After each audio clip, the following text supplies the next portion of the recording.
ಮಲೆನಾಡಿನ ಸಮಸ್ಯೆಗಳನ್ನು ನೋಡಬೇಕು ಅಂತಂದರೆ ನಾವು ಕಂಪ್ಯೂಟ್ರಲ್ಲಿ ವಿಂಡೋ ಓಪನ್ ಮಾಡಿಕೊಂಡು ಸರ್ಚ್ ಕೊಟ್ಟರು ಕಾಣಿಸ್ತದೆ. ಶೃಂಗೇರಿ ಕ್ಷೇತ್ರದ ಸಮಸ್ಯೆಗಳನ್ನು ವಿಂಡೋದಲ್ಲಿ ನೋಡ್ಬೋದು. ಪತ್ರಗಳಲ್ಲಿ ಮಾತ್ರ ಕೋಟಿ ಲೆಕ್ಕದಲ್ಲಿ ಹಣ ಹೋಗ್ತಾ ಇದೆ ಹೊರತು ಯಾವುದೇ ರೈತನಿಗಾಗಲಿ ಅಡಿಕೆ ತೋಟದ ಅಡಿಕೆ ಮರದ ಬುಡಕ್ಕಾಗಲಿ ಯಾವುದೇ ಪ್ರತಿಫಲ ಅನುಕೂಲಗಳು ಇದುವರೆಗೂ ಬಂದಿಲ್ಲ. ಮತ್ತೆ ಸಬ್ಸಿಡಿ ಅನ್ನುವಂಥ ಹೆಸರಿನಲ್ಲಿ ದೊಡ್ಡ ದೋಖ ನಡೀತಾ ಇದೆ. ಅದು ದೋಟಿಗಿರ್ಬೋದು, ಇನ್ನೊಂದು ಯಾವುದೋ ಅಡಿಕೆ ಮಿಷನರಿಗಿರ್ಬೋದು, ಏನೇ ಇರ್ಬೋದು.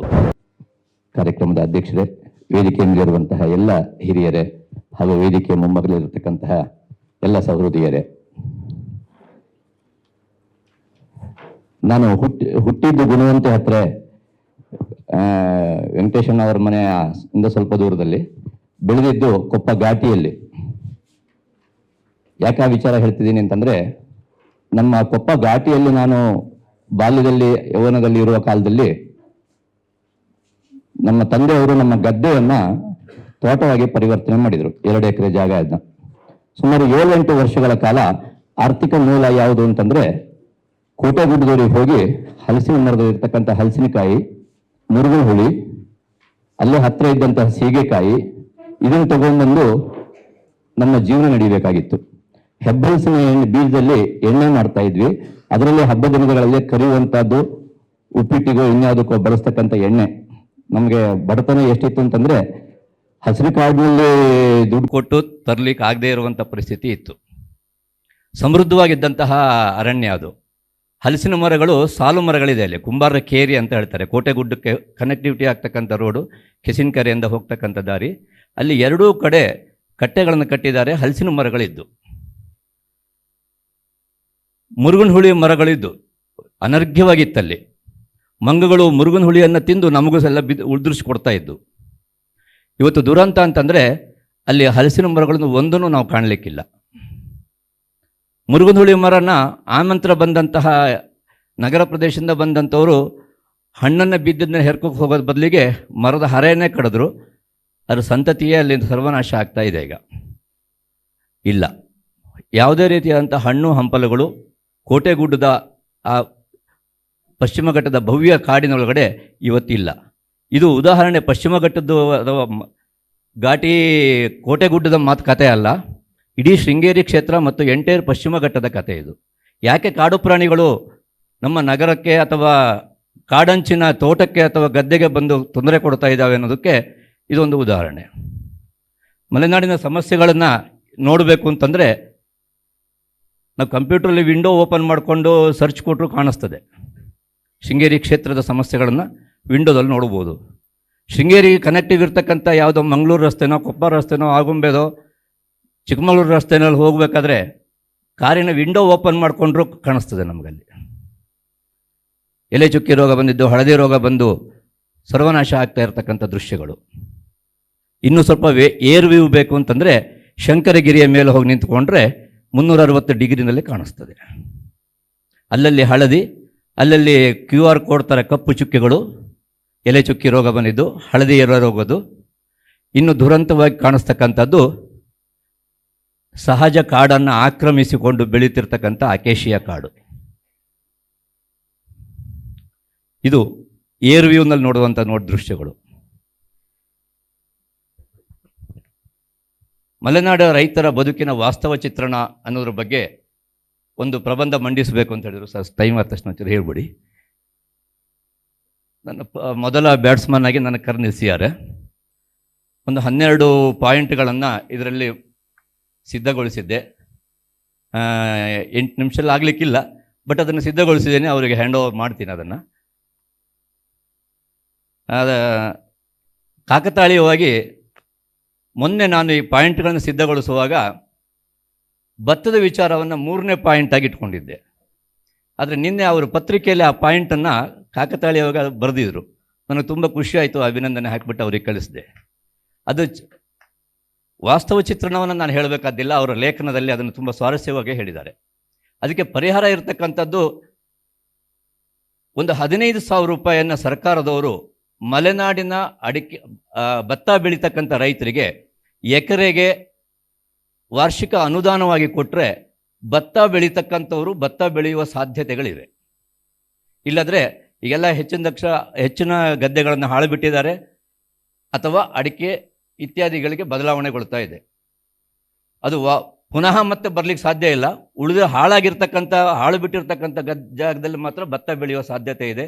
ಕನಿಷ್ಠ 15,000 ರೂಪಾಯಿ. 15,000 ರೂಪಾಯಿ ಅಂತ ನಾನು ಯಾಕೆ ಹೇಳ್ತೀನಿ ಅಂತಂದರೆ, ಅಷ್ಟು ಮಾಡಿ ಬೆಳೆದ್ರೂ ಅದ್ರಾಗ ಲಾಭ ಅಂತ ಸಿಗ್ತಕ್ಕಂಥದ್ದು 2-3 ಸಾವಿರ ರೂಪಾಯಿ ಮಾತ್ರ. 15,000 ರೂಪಾಯಿ ಕೊಟ್ಟರು ಮೂಲ ಈಗ ಹಾಕ್ತಿರ್ತಕ್ಕಂಥ ಖರ್ಚು ಸರ್ಕಾರ ಕೊಡುವ 15,000 ರೂಪಾಯಿಲೋ 12,000 ರೂಪಾಯಿ ಖರ್ಚಿಗೆ ಹೋಗುತ್ತೆ. 3,000 ರೂಪಾಯಿ ಮಾತ್ರ ರೈತನ ಜೋಗಿ ಉಳಿಯುವುದು ಪರ್ ಎಕರ್. ಆದರೂ ಭತ್ತ ಬೆಳಿಬೇಕು ಅನ್ನುವಂಥ ಇಚ್ಛೆ ಆಕಾಂಕ್ಷೆ ಇರತಕ್ಕಂಥ ರೈತರು ಭತ್ತ ಬೆಳೆಯುವ ಸಾಧ್ಯತೆ ಇದೆ. ಇದು ಪರಿಹಾರ ಕಂಡುಕೊಳ್ಳಬಹುದಾದಂಥ ಒಂದು ಮಾರ್ಗ ಅಂತ. ಉಳಿದ ವಿಚಾರ ಭತ್ತದ ಬಗ್ಗೆ ಅವರ ಲೇಖನದಲ್ಲಿ ತುಂಬ ಸ್ವಾರಸ್ಯವಾಗಿದೆ. ನಾನು ಬರ್ಕೊಂಡಿದ್ರು ಅದನ್ನು ಹೇಳುವ ಅಗತ್ಯ ಇಲ್ಲ ಅಂತ ಅಂದ್ಕೊಳ್ತೀನಿ. ಎರಡನೇದಾಗಿ ಅಡಿಕೆ ಬೆಳೆಯ ರೋಗಗಳು. ಈಗಾಗಲೇ ಮಾತಾಡಿದ ಹಾಗೆ 5-6 ದಶಕಗಳಿಂದ ಹಳದಿ ರೋಗ ಬಂದಿದೆ. ಕಳೆದ 3-4 ವರ್ಷದಿಂದ ಎಲೆ ಚುಕ್ಕಿ ಭೀಕರವಾಗಿ ನಮ್ಮನ್ನು ಆವರಿಸಿಕೊಂಡಿದೆ. ನಾನು ಹುಟ್ಟಿ ಬೆಳೆದ ಜಾಗದ ಸಿಗದಾಳಂತ ಘಾಟಿಯಲ್ಲಿ ಈ ವರ್ಷ 20% ಅಡಿಕೆ ಆಗಿದೆ, 80% ಅಡಿಕೆ ನಷ್ಟ ಆಗಿದೆ.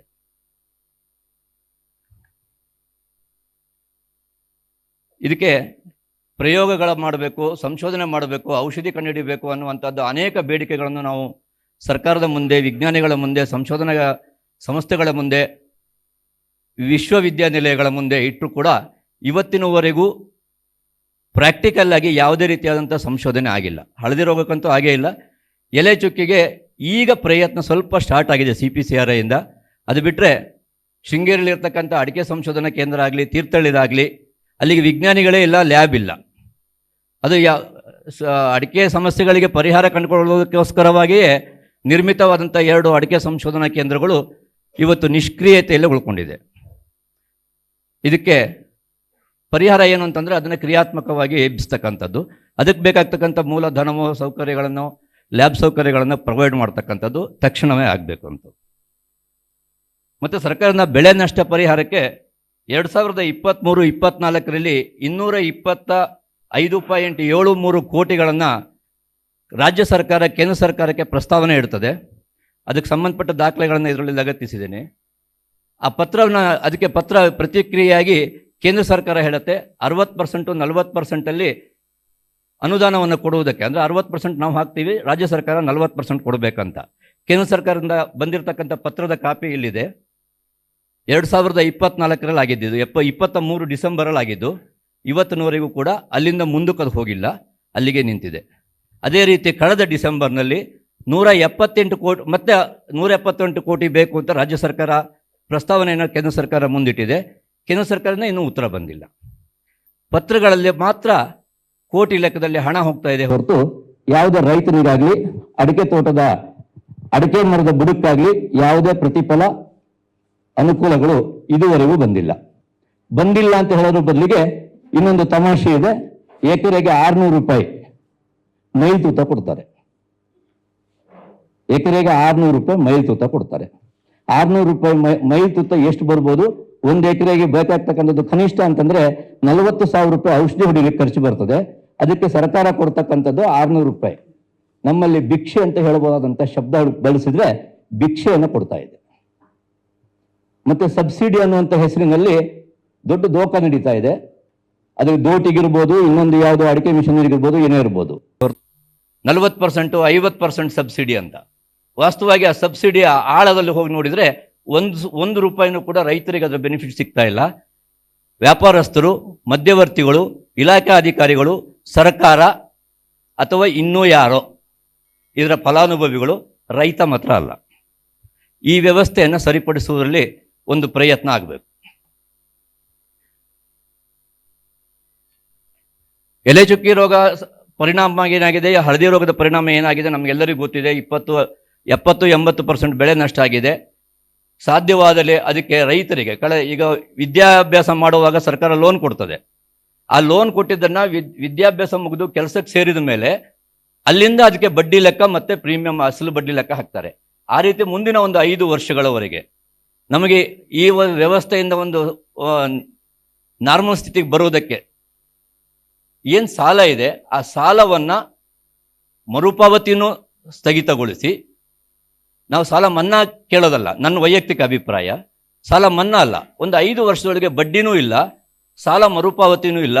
5 ವರ್ಷದ ನಂತರ ಆ ನಾಮಿನಲ್ ಬಡ್ಡಿ ಏನಿದೆ ಅದು ಮತ್ತು EMIನ ತಗೊಳ್ತಕ್ಕಂಥ ಒಂದು ವ್ಯವಸ್ಥೆಯನ್ನು ಸರ್ಕಾರನ ತರೋದಕ್ಕೆ ಸಾಧ್ಯವಾ ಅಂತ ಪ್ರಯತ್ನ ಪಡಬೇಕು ಅಂತ ವಿನಂತಿ ಇದೆ. ಮತ್ತು 23-24ರಲ್ಲಿ ಅತಿವೃಷ್ಟಿ, 23-24, 24-25 2 ವರ್ಷವೂ ಭೀಕರವಾದ ಅತಿವೃಷ್ಟಿಯನ್ನು ನಮ್ಮ ಶೃಂಗೇರಿ ಕ್ಷೇತ್ರದಲ್ಲೇ ನಾವು ಕಂಡಿದ್ದೇವೆ. ಕೊಪ್ಪ, ಎನ್ನಾರ್ಪುರ, ಶೃಂಗೇರಿ 3 ತಾಲೂಕುಗಳಲ್ಲೂ ಕಂಡಿದ್ದೇವೆ. ಆದರೆ ದುರಂತ ಅಂತಂದರೆ ಕರ್ನಾಟಕದ ಸದನದ ಒಳಗಿನ ದಾಖಲಾತಿಗಳಲ್ಲಿ ಶೃಂಗೇರಿ ಕ್ಷೇತ್ರದಲ್ಲಿ ಅತಿವೃಷ್ಟಿ ಸಂಭವಿಸಿಲ್ಲ ಅಂತ ರೆಕಾರ್ಡ್ ಆಗಿದೆ. ಇದನ್ನು ನಾವು ಪೇಪರಲ್ಲಿ ಓದಿದ್ದೀವಿ. ಅದಕ್ಕೆ ಸಂಬಂಧಪಟ್ಟಂಥ ಚುಕ್ಕಿ ಪ್ರಶ್ನೆ ಉತ್ತರ ಕೂಡ PDF ಫಾರ್ಮೆಟಲ್ಲಿ ನಮ್ಮ ಕೈಗೆಲ್ಲ ಬಂದಿದೆ. ವಾಸ್ತವ ಚಿತ್ರಣ ಇಲ್ಲಿನ DC ಅವರು ಅದನ್ನು ಕೊಟ್ಟಿದ್ದಾರೆ, ಇಲ್ಲಿನ ತಹಸೀಲ್ದಾರರು ಅದಕ್ಕೆ ಮನವಿ ಕೊಟ್ಟಿದ್ದಾರೆ. ಆದರೆ ಸರ್ಕಾರ ಅದಕ್ಕೆ ಅತಿವೃಷ್ಟಿ ಆಗಿಲ್ಲ ಅಂತಾಗಿದೆ. ಇದೇ ರೀತಿ ಇನ್ನೊಂದು ದುರಂತ ಕೇಂದ್ರ ಸರ್ಕಾರದಲ್ಲಾಗಿದೆ. ಶಿವಮೊಗ್ಗ, ಚಿಕ್ಕಮಗಳೂರು, ಉತ್ತರ ಕನ್ನಡ ಜಿಲ್ಲೆಗಳಲ್ಲಿ ಎಲೆ ಚುಕ್ಕಿ ರೋಗ ಯಾವುದೇ ಕಂಡು ಬಂದಿಲ್ಲ. ಇದು ಕೂಡ ಅಧಿಕೃತವಾಗಿ ಸಂಸತ್ನಲ್ಲಿ ಆಗಿರ್ತಕ್ಕಂಥ ದಾಖಲೆ. 80%, 70% ಬೆಳೆ ಕಳ್ಕೊಂಡಿದ್ದೀವಿ. ಕಣ್ಣು ಮುಂದ್ಗಡೆ QR ಕೋಡಿನ ಎಲೆ ಚುಕ್ಕಿ ಕಾಣ್ತಕ್ಕಂತಹ ಎಲೆ ಚುಕ್ಕಿ ರೋಗದ ದೃಶ್ಯವನ್ನು ಶಂಕರಗಿರಿಯಲ್ಲಿ ನೋಡಿದ್ರೆ ಕಾಣಿಸ್ತಾ ಇದೆ. ದೆಹಲಿಯಲ್ಲಿರ್ತಕ್ಕಂಥ ದಾಖಲಾತಿಯಲ್ಲಿ ಮಲೆನಾಡಿನಲ್ಲಿ ಎಲೆ ಚುಕ್ಕಿ ರೋಗ ಇಲ್ಲ. ಇದನ್ನು ಸರಿಪಡಿಸುವುದು ಹೇಗೆ ಪರಿಹಾರ ಅಂತ ನನಗೆ ಗೊತ್ತಿಲ್ಲ. ಸುಧಾಕರ್ ಶೆಟ್ಟರವರೇ ಅದರ ಬಗ್ಗೆ ಕ್ರಮ ಕೈಗೊಳ್ಳಬೇಕು.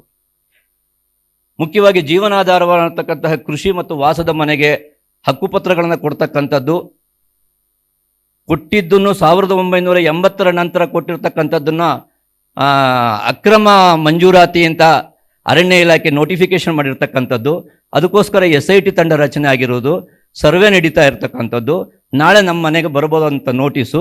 ಅವ್ರು ಹೇಳಿದ ಉದಾಹರಣೆ ಪ್ರತಿಯೊಬ್ಬರ ಮನೆಗೂ ಕೂಡ ಸದ್ಯದಲ್ಲೇ ಬರಲಿಕ್ಕಿದೆ. ನಮ್ಮ ಜಮೀನು ನಮ್ಮದಾಗಿರೋದಿಲ್ಲ. ಅದನ್ನು ಯಾವತ್ತು ಸರ್ಕಾರ ವಶಪಡಿಸ್ಕೊಳ್ತದೆ, ಯಾವತ್ತು ಅರಣ್ಯ ಇಲಾಖೆ ವಶಪಡಿಸ್ಕೊಳ್ತದೆ ಗೊತ್ತಿಲ್ಲ. ಅದಕ್ಕೆ ಯಾವುದೇ ದಾಖಲಾತಿಗಳಿಲ್ಲದೆ ಇರೋದ್ರಿಂದ ನಮ್ಮ ಒತ್ತುವರಿ ಜಾಗಕ್ಕೆ ಪರಂಪರಾಗತವಾಗಿ ನಾವು ಮಾಡ್ಕೊಂಡು ಬಂದಿದ್ರು ಕೂಡವ ದಾಖಲಾತಿಗಳು ಇಲ್ಲದೇ ಇರೋದ್ರಿಂದವ ಅವರು ವಶಪಡಿಸ್ಕೊಂಡ ಮೇಲೆ ನಮ್ಮ ಮನೆಯಲ್ಲಿರ್ತಕ್ಕಂಥ ಯಾವುದೋ ಒಂದು ಟ್ರಂಕು, ಅದರಲ್ಲಿರ್ತಕ್ಕಂಥ 50 ಪೈಸೆ ನಾಣ್ಯನ ಹಿಡ್ಕೊಂಡ್ಬಿಟ್ಟು ಇರೋದು ಬಟ್ಟೆ ಧರಿಸ್ಕೊಂಡು ಹೊರಟು ಹೋಗಬೇಕು. ಪರಿಹಾರ ಕೊಡಲಿಕ್ಕೆ ದಾಖಲಾತಿಗಳಲ್ಲಿ ನಮ್ಮ ಜಮೀನಲ್ಲ. ಅದು ಮಾರುವುದಕ್ಕೆ ನಮಗೆ ಅಧಿಕಾರ ಇಲ್ಲ, ತಗೊಳ್ಳೋರು ಇರೋದಿಲ್ಲ. ಈ ಪರಿಸ್ಥಿತಿಯಲ್ಲಿ ನಮ್ಮನ್ನು ಗುಂಡಿ ಬಿದ್ದ ರಸ್ತೆಗೆ ಬಿಡ್ತಾರೆ. ಇದ್ರ ಬಗ್ಗೆ ಕ್ರಮ ಕೈಗೊಳ್ಳಬೇಕು. ತುಂಬ ಸೀರಿಯಸ್ ವಿಷಯ ಅಂದರೆ ಇದೇನೆ. 1990ರಿಂದ ಫಾರಂ ನಮೂನೆಗಳನ್ನು ತೊಗೊಂಡಿದ್ದಾರೆ. 50, 53, 57ರಲ್ಲಿ 94C ಅರ್ಜಿಗಳನ್ನು ಸ್ವೀಕರಿಸಿ ಕೆಲವು ಮನೆಗೆ ಪರ್ಮಿಷನ್ ಕೊಟ್ಟಿದ್ದಾರೆ. ಆದರೆ ಇವತ್ತು ಆ ಪರ್ಮಿಷನ್ ಊರ್ಜಿತ ಅಲ್ಲ ಅನ್ನುವಂಥ ಲಕ್ಷಣ ಇದೆ. ಕೊಡದೇ ಇರತಕ್ಕಂಥದ್ದು ಲೆಕ್ಕದಲ್ಲಿದ್ದಾವೆ. ನಮ್ಮ ಕ್ಷೇತ್ರದಲ್ಲೇ ಸಾವಿರಾರು ಗಟ್ಟಲೆ ಜಮೀನಿಗೆ ಹಕ್ಕುಪತ್ರ ಕೊಟ್ಟಿಲ್ಲ, ಮನೆಗಳಿಗೆ ಹಕ್ಕುಪತ್ರ ಕೊಟ್ಟಿಲ್ಲ. ಇವತ್ತು ಅರಣ್ಯ ಇಲಾಖೆಯವರು ಅದಕ್ಕೆ ಪ್ರತಿಬಂಧಿಸ್ತಿದ್ದಾರೆ. ಸೆಕ್ಷನ್ 41 ಅಡ್ಡ ಇಟ್ಟಿದ್ದಾರೆ. ಯಾವುದೋ ಗೋಮಾಳ, ಸೊಪ್ಪಿನ ಬೆಟ್ಟ, ಕಾನು ಅನ್ನುವಂತಹ ಬೇಲಿಗಳನ್ನು ಹಾಕ್ಕೊಂಡು ನಮಗೆ ಯಾವುದೇ ದಾಖಲಾತಿಗಳನ್ನು ಕೊಡುವುದಕ್ಕೆ ಸರ್ಕಾರ ಮೀನಾಮೇಷ ಎಣಿಸ್ತಾ ಇದೆ. ಅಕ್ರಮ ಸಕ್ರಮದಲ್ಲಿ ವಿಧಾನಸಭೆಯಲ್ಲೇ ಪಾಸಾಯಿತು, ಕೊಡಬಹುದು ಅಂತ ನಾಮಕಾವಾಸ್ತೆಗೆ ಒಂದು 4 ಕೊಟ್ಟ ಹಾಗೆ ಮಾಡಿದ್ದಾರೆ. ಕೊಟ್ಟಿದ್ದಕ್ಕೂ ಕೂಡ ಪೂರ್ಣ ಪಾಣಿ ಕೊಟ್ಟಿಲ್ಲ. ಹಕ್ಕುಪತ್ರದ ಮತ್ತು ಕಾಪಿ ಮಾತ್ರ ಇದೆ. ಕೆಲವರಿಗೆ ಪಾಣಿ ಕೊಟ್ಟಿದ್ದಕ್ಕೆ ಖಾತಾ ಆಗಿಲ್ಲ.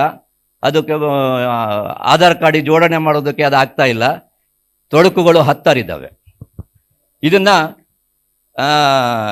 ಆ್ಯಕ್ಚುಲಿ ಇಂಥದ್ದು ಆಗಬೇಕು. ಇಂಥ ಸಮಸ್ಯೆಗಳನ್ನು ಮಾಡಬೇಕಾದ್ರೆ ನಾನು ಅಧಿಕಾರಸ್ಥ ರಾಜಕಾರಣಿಗಳಲ್ಲೂ ಕೇಳೋದಿಷ್ಟೇ. ನಮ್ಮ ಸುತ್ತ ಒಂದು ಪಟಾಲಂ ಇರ್ತದೆ. ತಪ್ಪು ಶಬ್ದಗಳಿಗೆ ಕ್ಷಮೆ ಇರಲಿ, ಒಂದೇ ನಿಮಿಷ. ದಯವಿಟ್ಟು ತಂತ್ರಜ್ಞರನ್ನು, ಅನುಭವಿಗಳನ್ನು ಈ ವಿಚಾರದಲ್ಲಿ ಪಕ್ಕ ಇಟ್ಟುಕೊಂಡು ಇಂಥ ಕಾರ್ಯಕ್ರಮಗಳನ್ನು ಮಾಡ್ತಾ ವಾಸ್ತವ ಸಮಸ್ಯೆಗಳನ್ನು ಗಣನೆಗೆ ತೆಗೆದುಕೊಂಡು ಪರಿಹಾರ ಕಂಡುಹಿಡುವುದಕ್ಕೆ ದೆಹಲಿಯಲ್ಲೋ ಬೆಂಗಳೂರಿನಲ್ಲೋ ಪ್ರಯತ್ನಿಸಬೇಕು ಅಂತ. ಸುಮಾರು 12 ಪಾಯಿಂಟ್ಗಳಿತ್ತು. ಮುಖ್ಯವಾಗಿ ಒಂದನ್ನು ಹೇಳಿಬಿಟ್ಟು ಮುಗಿಸ್ತೇನೆ. ಸಾಫ್ಟ್ವೇರ್ ತಂತ್ರಜ್ಞಾನ ಕೃಷಿಯಲ್ಲೂ ಬಂದಿದೆ, ಬಟ್ ಬೇರೆ ಎಲ್ಲ ಫೀಲ್ಡಲ್ಲಿ ಬಂದ ಹಾಗೆ ಬಂದಿಲ್ಲ. ಅದೊಂದು ದೊಡ್ಡ ಸಮಸ್ಯೆ ಆಗಿದೆ. ಒಂದು ಬೆಳೆ ಸರ್ವೆ ಮಾಡಬೇಕಂದ್ರೆ 8 ದಿವಸಗಳು ಒದ್ದಾಡಬೇಕು. ಒಂದು ಇನ್ಶೂರೆನ್ಸ್ ಪ್ರೀಮಿಯಂ ಕಟ್ಟಬೇಕಾದ್ರೆ 4-6 ಸರಿ ಪೇಟೆಗೆ ಬರಬೇಕು. ಯಾಕೆ ಸಮಸ್ಯೆ ಅಂತಂದರೆ ಸಾಫ್ಟ್ವೇರ್ಗಳು ಸರಿಯಾದ ಕ್ರಮದಲ್ಲಿ ನಿರ್ವಹಿಸ್ತಾ ಇಲ್ಲ. ಸರ್ಕಾರದ ಮಾಡಿರತಕ್ಕಂಥದ್ದು 4-5 ವರ್ಷ ಆಗಿದೆ, ಆದರೂ ಇವತ್ತಿಗೂ ಕೂಡ ಅದರಲ್ಲಿ ಒಂದು ವ್ಯವಸ್ಥಿತವಾದಂಥ ಇದ್ದಿಲ್ಲ. ಬೆಳೆ ಸರ್ವೆ ಆ್ಯಪ್ ಇರ್ಬೋದು, ಬೆಳೆ ದರ್ಶಕ್ ಇರ್ಬೋದು, ದಿಶಾಂಕ್ ಆ್ಯಪ್ ಇರ್ಬೋದು, ಭೂಮಿ.com ಇರ್ಬೋದು, ಈ ಥರದ್ದು ಅನೇಕ ಇದ್ದಾವೆ. ಅದು ಯಾವುದೂ ಕೂಡ ಒಂದಕ್ಕೊಂದಕ್ಕೆ ಸಂಬಂಧ ಇಲ್ಲದೆ ಅಥವಾ ಲೋಪದೋಷಗಳಿದೆ ಮತ್ತು ಸರ್ವರ್ ಸಮಸ್ಯೆ ಅಂತ ಹೇಳ್ತಕ್ಕಂಥ ಸಮಸ್ಯೆಗಳಿದ್ದಾವೆ. ಇದನ್ನು ಕೂಡ ಕ್ರಮ ಕೈಗೊಳ್ಳಬೇಕಂತ ಹೇಳ್ತಾ ಒಂದು ನಿಮಿಷ ಜಾಸ್ತಿ ತಗೊಂಡಿದ್ದಕ್ಕೆ ಕ್ಷಮೆ ಕೋರ್ತಾ ಅವಕಾಶ ಕೊಟ್ಟಿದ್ದಕ್ಕೆ ಎಲ್ಲರಿಗೂ ಮತ್ತೊಮ್ಮೆ ಧನ್ಯವಾದಗಳನ್ನು ಹೇಳ್ತಾ ನನ್ನ ಮಾತನ್ನು ಮುಗಿಸ್ತೀನಿ. ನಮಸ್ಕಾರ. ಈ ರೀತಿಯ ಇನ್ನಷ್ಟು ವಿಡಿಯೋಗಳು ನಿಮಗೆ ಸಿಗಬೇಕೇ? ಹಾಗಾದ್ರೆ ಈಗಲೇ ನ್ಯೂಸ್ ಮಲ್ನಾಡ್ ಚಾನೆಲ್ನ ಸಬ್ಸ್ಕ್ರೈಬ್ ಆಗಿ, ಕೆಳಗಿರೋ ಸಬ್ಸ್ಕ್ರೈಬ್ ಬಟನ್ ಮೇಲೆ ಕ್ಲಿಕ್ ಮಾಡಿ ಉಚಿತವಾಗಿ ಸಬ್ಸ್ಕ್ರೈಬ್ ಆಗಿ. ನಿಮ್ಮ ಒಂದೊಂದು ಸಬ್ಸ್ಕ್ರೈಬ್ ಕೂಡ ನಮಗೆ ಬೆಂಬಲ, ಸ್ಫೂರ್ತಿ.